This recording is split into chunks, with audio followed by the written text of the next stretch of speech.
Hey guys, today I wanted to take a look at the popularity of both Donald Trump and Joe Biden. First, taking a look at the approval rating of President Trump, and I think it's pretty interesting to take a look at just how it has changed over time.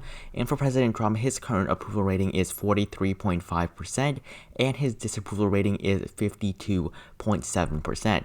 Now, these numbers are much better than what they were before. He was up at 55, almost 56% disapprove, and he was actually over 56%, 56.4%, and then only 40% approval, while now he's up at 43 to 52, and this is basically what his average has been in the year 2020. His numbers have not been too great, or 2020 and 2019. As you can see, in 2019, his numbers were fairly stable. They sat around, around 42, 43% approve, and around 53, 54% disapprove. However, as you can see, there are many, bubbles you can see in this graph where Trump's disapproval rating went up quite a bit, and where his approval rating, of course, went down. The only time that President Trump was had a net positive approval rating was basically in January. Okay, after the month of January passed, in February, his approval rating never went into the positives ever again.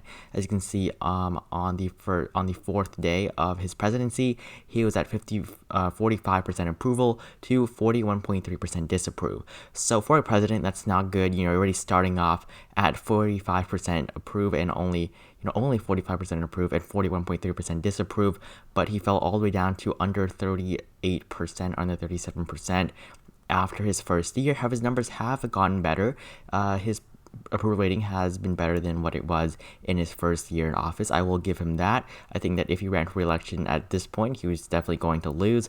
Now, he's still probably going to lose in my opinion, but I think he has a much better shot if he is to play his cards right. Of course, we have a debate coming up. I think that Donald Trump definitely needs a very good performance. And looking at this bump right here that we saw in, earlier this year, this was when the COVID-19 pandemic really became, big. It became a big deal and something that basically everyone was talking about and worried about. This was the height. This was basically when quarantine began, which was the height of social distancing, and that was the only time since basically 56 days, 54 days after he came into office that his disapproval rating went under 50%. And that is just because with the theme that you see with approval ratings of presidents historically, you see that during national crises, the president's approval rating always jumps up no matter what it is, no matter what he really does at the beginning. It always goes up quite a bit. We're going to see that in just a few moments, but it has gone back, gone down, quite a bit. His numbers barely went up, it went up quite a bit, but only 3%, but now it's gotten all the way back to normal. This is just because, of course, his handling of the coronavirus pandemic really wasn't too great, but I think that what really sparked his approval rating to really go down quite a bit was the Black Lives Matter protests and his handling or his reaction to these protests. He really did not send any sort of just uniting message. He was basically making it worse. President Trump was not, setting, a united, a good example for how to deal with it. He was getting rid of peaceful protesters, and I think that definitely did not go over too well with many Americans. As you can see, in the beginning of June, his numbers went up all the way to 56%, which was basically his peak disapproval. And then comparing this to presidents in the past, I want to take a look at this just to show what kind of situation that President Trump is currently in. I'll make that a little bit bigger for you guys. So compared to Barack Obama, this is after his first 4 years, so this is the 4-year graph. Obama, as you can see, always been better than Trump in terms of approval. George W. Bush, as you can see, after 9/11 went all the way up to 88%. That is basically the highest approval rating any president has ever seen in history. But if we take a look at the 8-year graph, as you can see, after his election, his numbers fell basically to the floor. And then Trump is doing worse than Bush, who did win re-election. He is also doing worse than Bill Clinton, who also won his re-election. He was fairly popular in his first term. Second term, even more popular. Clinton was a pretty popular president despite his multiple scandals. But as you can see, Trump is doing much worse than Clinton. But compared to George H.W. Bush Sr., as you can see, Trump is actually doing better than what Bush was doing at this point in his presidency. And this is, I guess, a good sign that Trump is doing better than a president who lost re-election. But he's doing worse than Reagan, who won re-election. He's also doing better than Carter, who did lose re-election.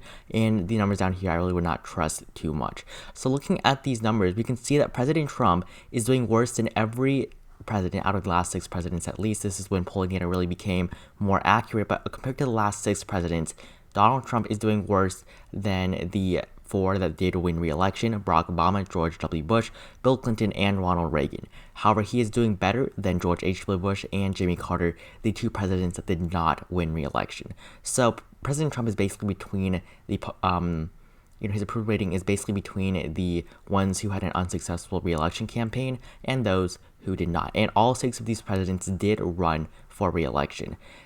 So I guess, we can't really tell whether Trump is going to win because he is between the winners and the losers. So we're going to have to see on election night. But definitely having a 43% approval rating, that's not good.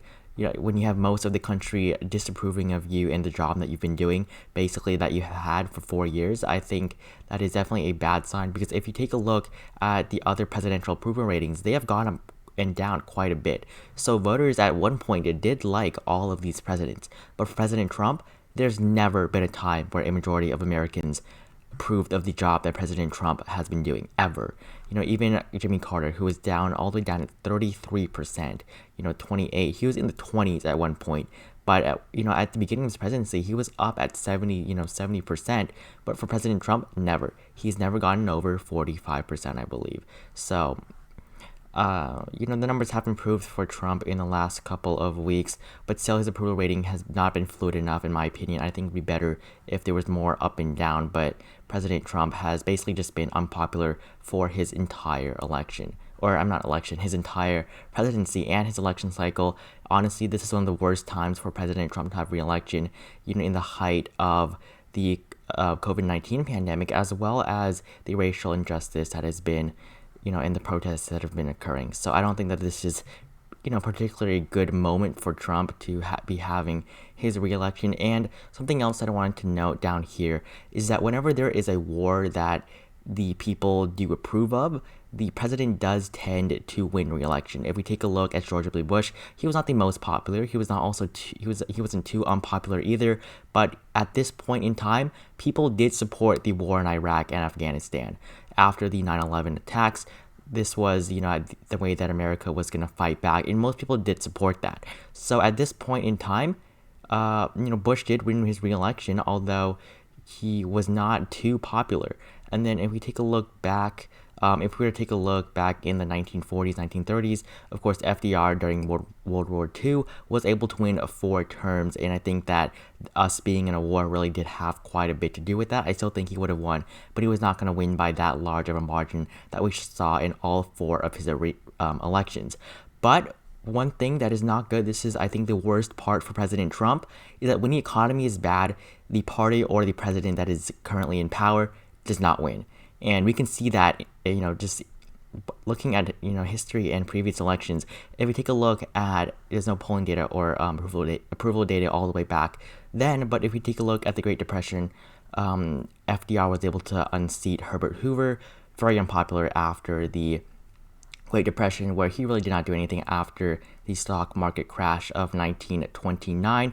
And if we were to take a look at more modern times, Jimmy Carter, there was a recession in the early 80s before Reagan took office, and Carter lost by a huge margin.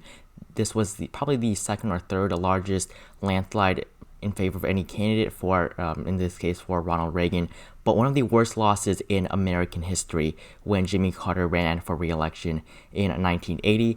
And then there was also a recession, or a small recession, in the late 1980s, in 1988, after George W. Bush promised that there would be no new taxes, that as he infamously said, but of course he added taxes, and that really ruined his campaign against Bill Clinton. Clinton won 370 electoral votes. And then after 2008, as you can see, in 2007 or 2008, the housing market crash and the Great Recession began. This is the most modern recession that we've seen. Of course, Bush did not run for re-election, but his party lost the election by 200 electoral votes, and John McCain was not able to win. I think that a large part as to why John McCain lost was because of George W. Bush and how Americans did want to get away from the Republican Party at that time. And the worst part for President Trump is that basically the entire election cycle before COVID-19 began, he was betting on his strong economy. His economy honestly was not too bad. It was honestly a good economy, and he did improve the economy after he took office. But if we take a look at the economy right now, it is not doing good. And that was basically Donald Trump's biggest reason for why he should be reelected, and it has basically disappeared. So I think that is horrible for President Trump that we're seeing a pretty large dip in the economy in general right now, right before the election. And then I also have this graph to take a look at. This is according to the Civics polling. This is less fluid, even less fluid than the 538 forecast or the 538 popularity model for President Trump, but this does show a little bit more information by age and by subgroups. So I can see by age, President Trump is disapproved among 18 through 49-year-olds, and then from 50 plus, Trump is on average approved of by very small margin, very close actually. And then by education, he's basically disapproved all across the board. And then by gender, of course, he's approved a little bit more in terms of from males. He's less approved by females. Of course, 61% disapproval rating from females. In my party, of course, 96% disapprove from Democrats, 89% approval rating from Republicans, and then 53% from independents, which I think is actually good. And among races, he's only approved of from white people. Every other minority he is doing pretty horribly in. As you can see, the state by state. And this is the map right here based on the state by state approval. As you can see, he's basically only approved of in the safe red states. Montana, he's actually not approved of, which I think is pretty surprising. And nor is he approved of in Alaska, which I think is also pretty surprising to see this. Alaska, pretty solidly red state in the past, but with Montana, I don't think these numbers are too great for President Trump. And looking at the map, these are all the states that Trump is approved in. 158 electoral votes. And I actually wanted to ask you guys whether you guys like this grayscale theme. This is the grayscale theme, or the default theme. This is the white theme that I've been using lately. I used to use the grayscale theme. So comment down below which theme you guys like better. This is the white theme and default theme, and this is the grayscale theme. So this theme gives, or not theme, this map gives Joe Biden not Joe Biden. I can't talk today, but this map gives Donald Trump 158 electoral votes based on the states in which he is currently approved of in, and then we'll take a look at the same thing for Joe Biden. So both of these candidates are not too well approved of, and their maps do reflect this, but Joe Biden is not going to carry every state that President Trump is not approved of. That's definitely not going to happen. Taking a look at Joe Biden's favorability, Joe Biden is not in office, so it's favorability, not approval rating. So as you can see, Joe Biden, pretty popular, not too popular, but I think that this data is not too correct because Civics, I believe, is an online pollster, so they're not exactly the best. We'll take a look at 538 averages in just a few moments here, but looking at Joe Biden's numbers, pretty favorable before he announced his run, after he dipped all the way down to 33% according to this model after the New Hampshire primary. He's come up quite a bit from 33%. He's now up at 45 according to Civics, and you guys can take a look at the subgroups here as well if that is what you want to do. Joe Biden is more popular in more categories. As you can clearly see, he's more popular again from minorities and less popular among white people. And then taking a look at the map right here for Joe Biden, not too great either. He's approved in less states, I believe, but not too much better, honestly. For Joe Biden, this is his electoral map, 211 electoral votes. And, I think that Trump's not going to win all of these states, just like Biden's not going to win all these states that Trump is disapproved of in. So both candidates are not too popular, but if we take a look at the RCP data, this does show something different. This does show that Biden is currently approved of. So there's quite a wide range in difference for these approval rating of both Trump and Biden. Currently, Biden's approval rating, this is not approval favorability, this is favorability, not approval. This is just whether you like him as a person, I guess, or how you view him, not based on the job that you think he is doing. Currently, Joe Biden has a net 3.5 positive, Donald Trump a net negative 12.6% disapprove. So Biden is 16 points more favorably viewed by the American people against Donald Trump. As you can see, according to the Biden favorability right here, he's up 3.5%. He is favorable in most polls. And then down here for President Trump, he is unfavorable in basically every single poll. So that is the Biden-Trump favorability ratings right now. As you can see, we can take a look at this one more time.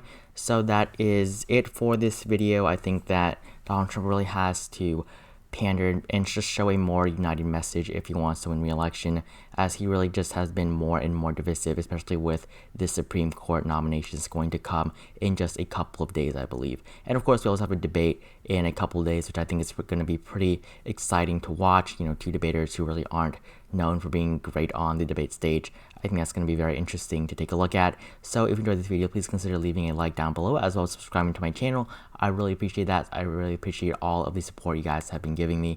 Leave your thoughts in the comments below. Remember, make sure you tell me which theme you like, the white or the gray theme. And I will see you guys in the next video.